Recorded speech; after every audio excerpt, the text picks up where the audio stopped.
A cold wind swept through the alley, rattling the trash cans and cutting through the layers of worn jackets James used as his only blanket. His breath hung in the air. He had learned to ignore the city's noises, sirens, drunken shouts, the occasional crash of glass, but the piercing scream that tore through the night wasn't one you could ignore. His eyes snapped open, instincts overriding exhaustion. From the mouth of the alley, he saw her Lila Weston, the face he'd only seen on giant billboards and flashing magazine covers, cornered by two shadowed figures. Her designer dress was torn, her voice trembling as she cried for help. James didn't think. He moved, his bare hands against their blades, his body between haze and danger. Pain seared through his arm, but adrenaline drowned it out as he shoved one attacker back, grabbing the other by the collar and slamming him against the wall until it bolted into the night. She was shaking, mascara streaking her face, clutching his torn sleeve as if it were a lifeline. For a moment, their eyes locked hers wide with disbelief, his guarded yet unyielding.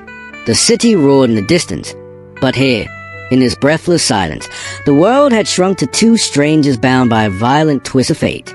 "You saved my life," she whispered, voice breaking. James only shook his head, stepping back, unsure why her words made his chest ache.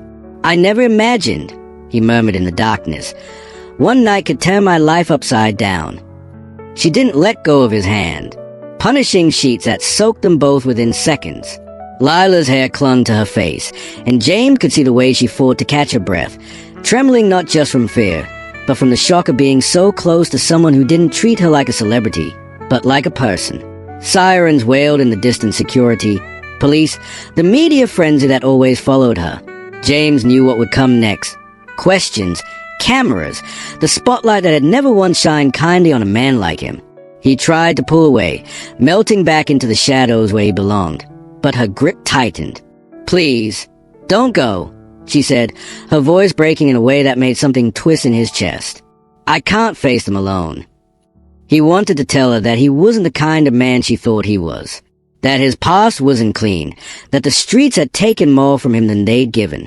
But in her eyes that had seen the world and still managed to look at him without flinching, there was no judgment, only a quiet, desperate plea. The police arrived, lights flashing, boots splashing through puddles. They took statements, scribbled notes, but it was Lila who did the talking. She told them James was her friend, her hero, someone she trusted. James almost laughed at the absurdity, but when she said his name, James, it felt like the first time in years someone had said it without spitting it like an insult. When the chaos faded, she insisted on taking him to her car, the sleek black machine an alien world compared to the cardboard walls he called home. As they drove, she glanced at him, biting her lip as if weighing a decision. "You have somewhere safe to stay tonight?" she asked softly. He gave a hollow smile. "I always do, just not the kind you're thinking of." Her eyes didn't leave his, and in that moment, James realized she saw more than the ragged clothes and weathered face. She saw the man who ran into danger for her without thinking, and she wasn't about to let him disappear into the rain. The morning after the attack, James woke to the unfamiliar feel of silk sheets and sunlight streaming through glass that stretched from floor to ceiling. He almost forgot where he was until he heard her voice warm, careful, speaking to someone in the other room. Lila emerged in a cream satin robe, holding 2 cups of coffee, her smile soft but eyes tired. "You're safe here," she said, setting the cup in his hands. It felt strange, a celebrity serving him, but before he could thank her, the front door burst open. Marcus stormed in tall, sharpshooted, and radiating control. His eyes locked on James with thinly veiled contempt. "Who is he, and why is he here?" Marcus demanded. Lila's voice didn't waver. "Here's the reason I'm standing here today." Marcus didn't like it, but when Lila decided something, even her manager knew better than to push too far.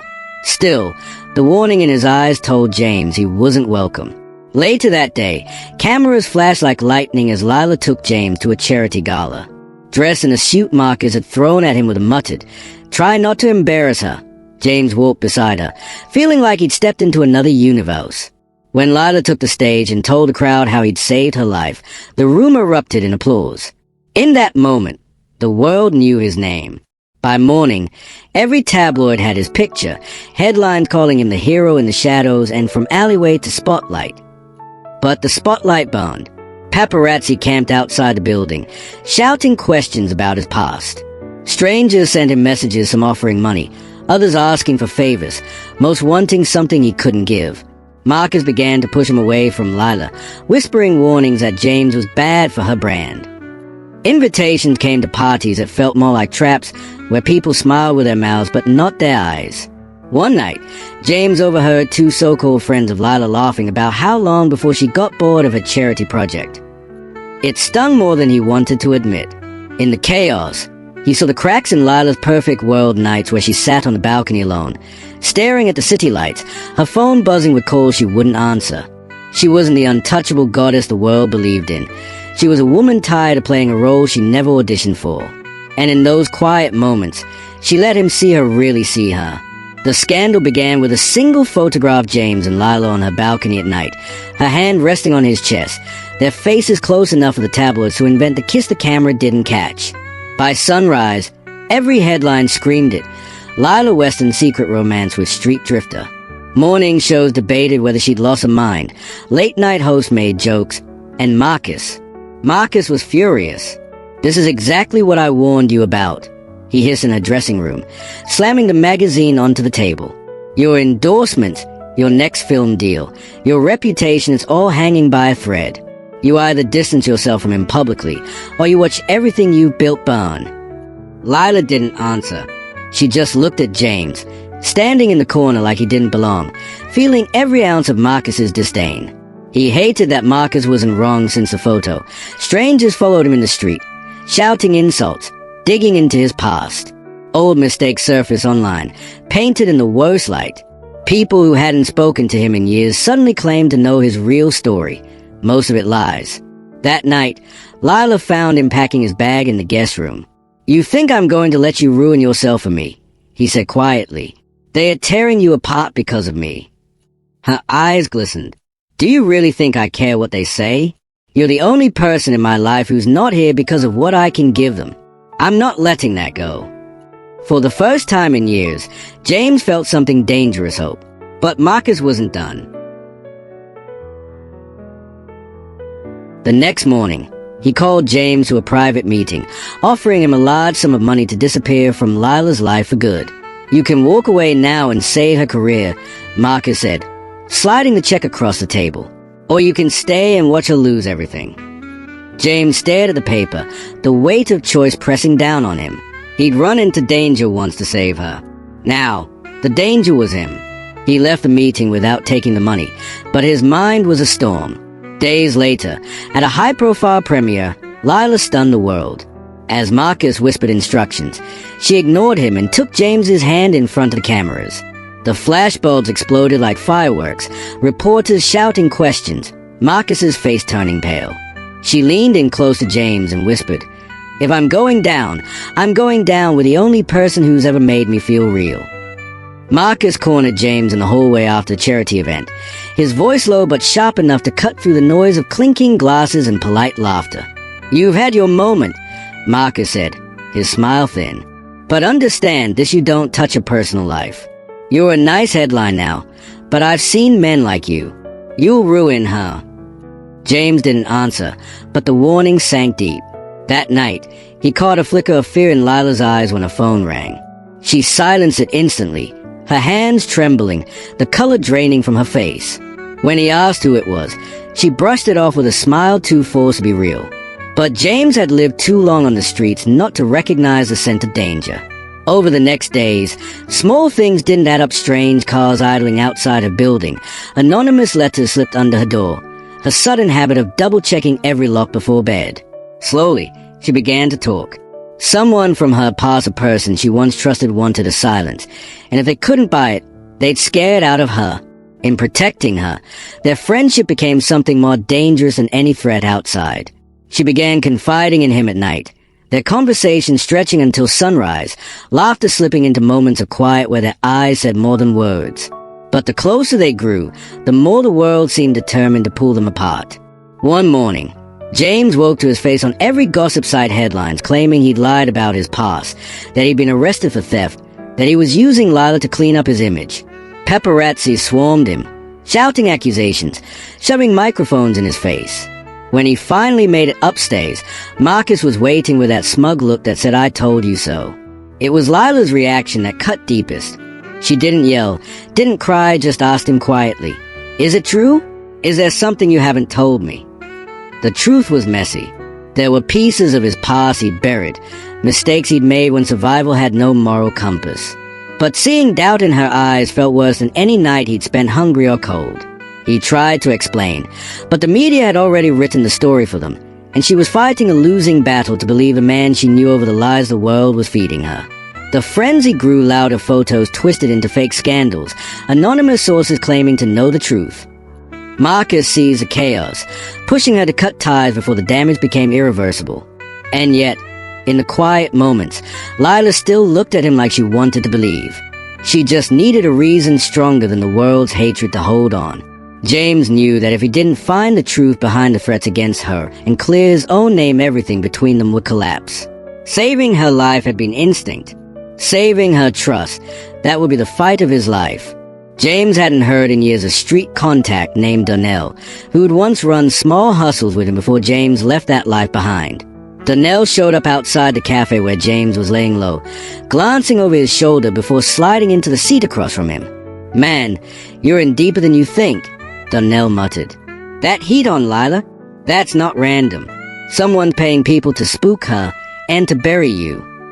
Jamesy's gut tightened. "Who?" Donnell hesitated, eyes darting like a man who knew the cost of the truth. "All I'm saying is, the money's coming from somewhere close. Real close." Before James could press him, Donnell was gone, swallowed by the street. That night, James slipped into Lila's building through the service entrance, avoiding the cameras camped outside. He found her on the balcony, clutching a glass of wine, staring out at the city lights.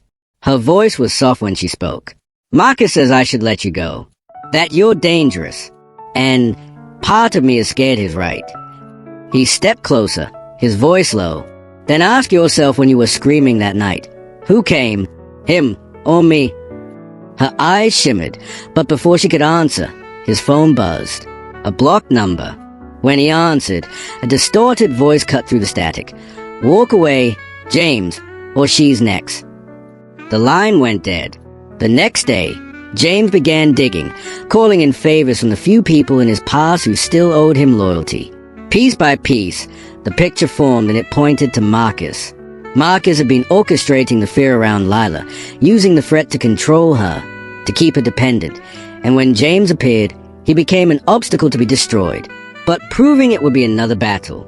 Marcus's influence ran deep: lawyers, media, even parts of the police. Every move James made had to be quiet, precise. The deeper he dug, the more dangerous it became. Someone followed him through the back alleys one night, a warning shadow that vanished before he could confront it. Finally, James found what he needed: financial records linking Marcus to the anonymous payments that had funded the threats.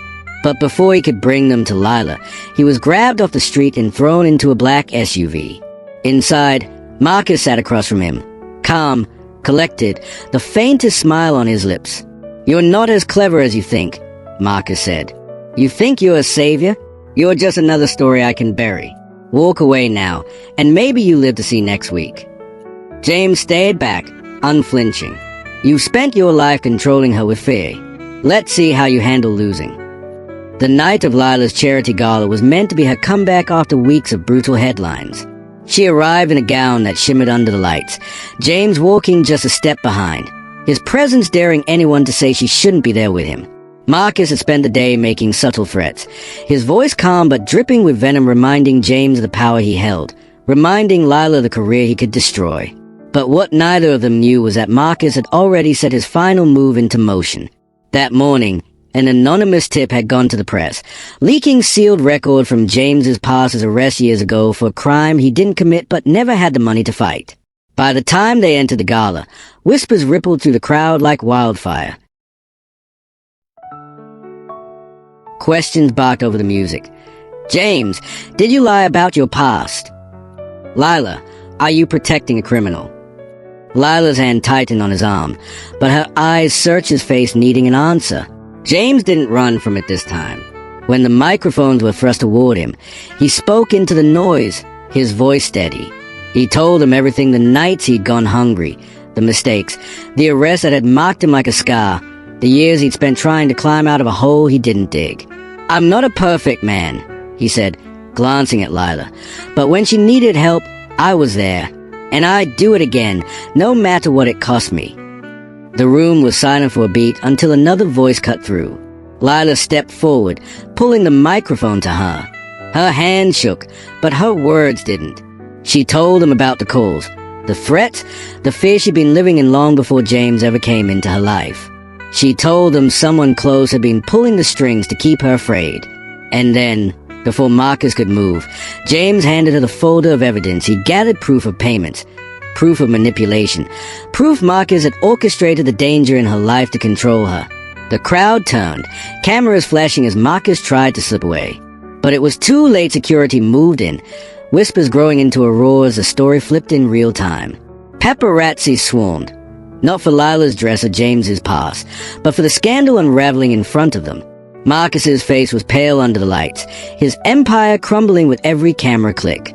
Lila turned to James, tears in her eyes, not from fear this time, but from the weight of knowing he'd risked everything to protect her when it would have been easier to walk away. "You could have saved yourself," she whispered. "I wasn't trying to save myself," he replied. "I was trying to save you." In that moment, with the world watching, they stood together, united not because the danger was over, but because they'd chosen each other in the fire. The days after the gala felt like walking through the wreckage of a storm. Marcus was everywhere on the news, in handcuffs, his perfect mask replaced by a face twisted in rage as reporters shouted questions he could no longer dodge. The industry that once bowed to him now turned its back, eager to distance itself from the scandal. For Lila and James, the frenzy didn't stop. Their names were on every headline, but for the first time, the tone was different. The tabloids called it the love story the city tried to kill but couldn't. Offers poured in interviews, documentaries, talk shows promising to tell their truth. Lila ignored most of them, choosing silence over spectacle. But James saw the way her hand shook when she signed her name in public, the way she still looked over her shoulder at night. Danger doesn't vanish just because you unmask a villain. One evening, they escaped to the coast, far from cameras, far from the noise. The ocean stretched out before them, black and endless under a sky littered with stars. They walked the empty shoreline, the only sounds are waves and their footsteps. Lila stopped, looking out at the horizon. "You could have left, James. You should have, but you didn't." He took a breath, the salt air filling his lungs. "Because the truth is, you didn't just need saving. I did too. And somewhere between protecting you and fighting my own ghosts, I found something worth holding on to." Her eyes softened, a smile tugging at her lips. "You mean me?" "I mean us." The wind tangled her hair, but she didn't move to fix it. She stepped closer, close enough that the space between them felt electric. "Then don't ever let go." The tide rushed in, soaking their feet, but neither of them moved. For the first time since that night in the alley, the world was quiet. No Marcus, no flashing lights, just them two people who had been broken in different ways, finding that together they weren't broken anymore. In the distance, the first hint of dawn touched the water with gold. James looked at her, and in that moment, he knew the night that had turned his life upside down hadn't just saved her, it had saved them both. The city was amazed James had learned to survive in long before he ever met Lila, and now those same instincts kept him one step ahead of the threats that still lingered after Marcus's fall. Anonymous messages, shadowed figures on street corners, whispers of others who had benefited from keeping Lila scared. James knew how to disappear, how to misdirect, how to use the alleys and back doors the rich never noticed. Every move was calculated, every step placed where eyes couldn't follow, until the people chasing them were chasing ghosts. Lila saw it all, the way he navigated danger without panic, the way he shielded her without making her feel trapped. And when the media tried to drag his name again, she didn't hide. She walked into the glare of cameras, took his hand, and told the world exactly who he was. The man who saved her life and asked for nothing in return. The man who had been given every reason to give up but didn't. Her words didn't just change public opinion. They opened doors James never thought he'd walk through. He was offered work with community projects, speaking to kids who lived the life he once had. using his story as proof that where you start doesn't decide where you end. One night, weeks later, James stood on a rooftop above the city, the neon glow spilling across his face. The streets below buzzed with life, the hum of a world that had once forgotten him now carrying his name in a different way. Lila was somewhere inside the building behind him, laughing with people she trusted, no longer checking over her shoulder. For the first time in years, he wasn't wondering where he'd sleep or if he'd make it through the night. He was wondering what came next.